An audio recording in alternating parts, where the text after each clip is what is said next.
And we'll continue to follow that thread as the pistol continues here. It's going to be exertion to open things up. A kill from Flying, though, and it's going to be the mid-assault coming in from MOUZ, but they are finding a lot of headshots en route. Yeah, good shot for the USP, but a little bit too much, unfortunately. Exertion coming in with an overpowering Glock, 3 kills to match the 2 from the USP. Will put them in a 2-3 advantage here as the bomb is planted in the meantime. Child, King, and Marek coming in. The smokes just keep going up. They're actually from the CT side, which is kind of interesting. I don't know if it's going to help them all that much. They don't have a kit right now, and unless they can find a headshot in the next 5 seconds, it's not even going to get close here. It's Torsia picking up a shot, and that leaves Child King alone. It's Exertion with 4 kills to start this off with. It's a brilliant start for MOUZ. Again, there's no railing on the exit from the apartment, so you can just kind of slide back down. We don't really have a huge sample size to really comment on how it's affecting the game. We never get to watch Inferno right now, but interested to see how that develops. Flying is in a good position to get his second frag. He's going to find Jim Fat. He's going to be Ian that beats him to the punch, though, as we get into a man advantage here. First gun round and wings up. Might be able to pull this one off. 14 seconds, Anders. And yeah, this is looking pretty convincing. Just the in-game leader remaining. And Child King with a double kill towards the end there. Very nice. Good individual aim there. And a nice passive hold. Worked out for them. He can maybe save the day here. It all comes down to this frag. If he gets a clean one, maybe they can do something with it, Anders. Up for the 5, 14 seconds. They have to plan. Sure, we removed from the equation for 3 or 4 seconds here. Can't deny the plan, but they have got themselves a fighting position. 2 versus 2. Bear in mind there's a kit available, but no Child King anymore. Lovely shot from Shui as we see Flying thrust into the 1 versus 2 here. Yeah, and awkward timing there, just throwing out the flashbang, unfortunately. Torchi's going to be picking right on top of it, so smoke up, and Marek really wants to go for it. He's going to be able to win that fight. Good timing on it right as the smoke is thrown. They take some confident duels. Yeah. They are not scared to go one-on-one with these players here. It's actually working out tremendously well for them. Ian will find the 3rd kill of the round. They are yet to concede a single death up until this moment. Georgie could get the quick scope here. Opts for the scope itself. Doesn't actually work out for him. Now Jim Fab, there it is, Anders. That's that pedigree we're looking for. Potentially could be a bit of an awkward battle coming in. Molotov not going to be touching him here.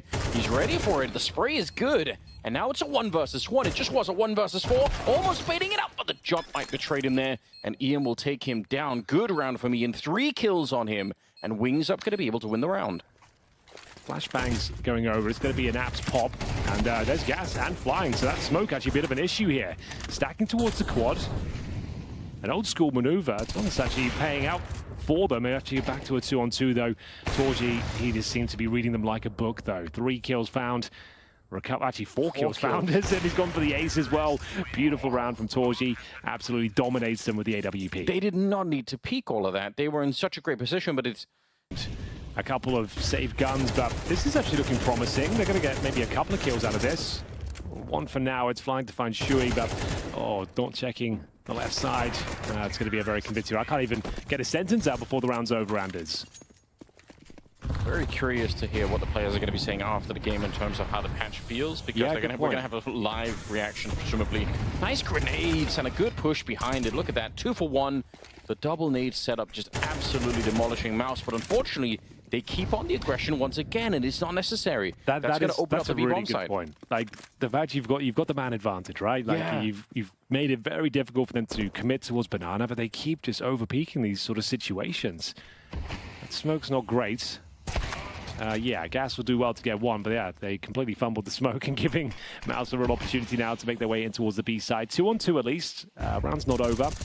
They've got a flash and an incendiary for Flying. Ian is pretty far removed. Tucked in towards the underpass at the bottom of the middle. Oh, told you. He hardly even stops when he's taking that shot. They don't seem to wait for each other on this squad. I guess lots of solo interactions before your teammate even arrives. I assume Ian maybe for a flashbang over the top or something like that, but yeah, they didn't really seem to work in tandem.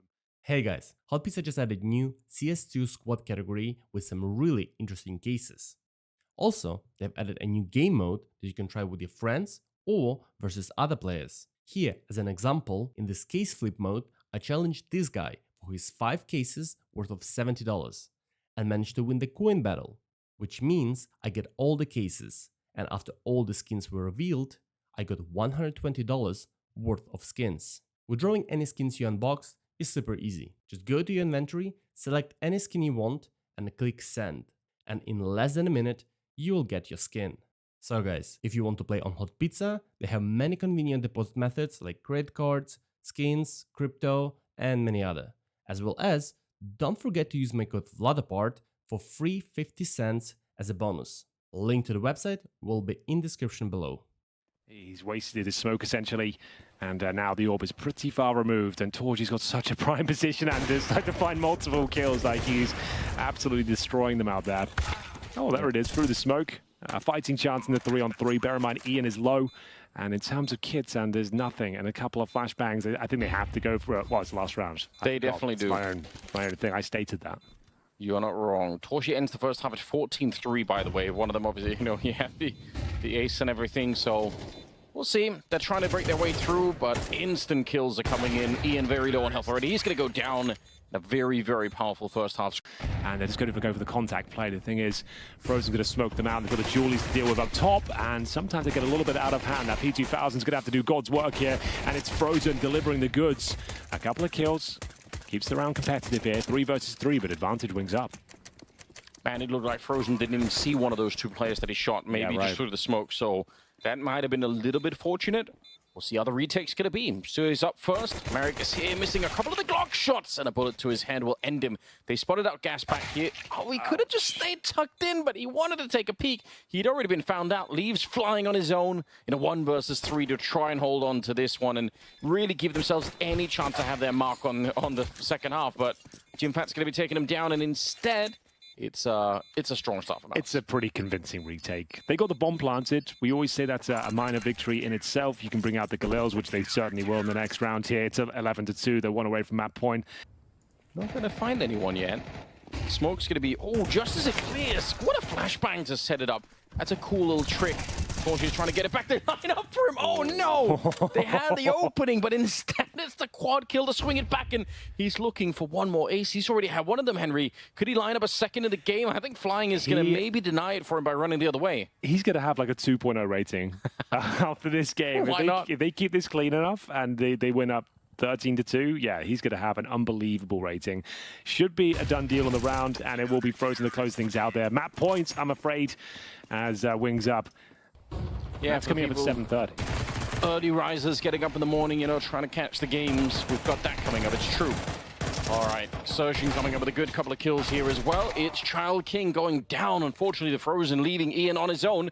1 versus 3, and he gets run down by Torgy. So he does end up with a ridiculous scoreline. It was a 21-3 at the end, I believe. That is the fastest game of Canada.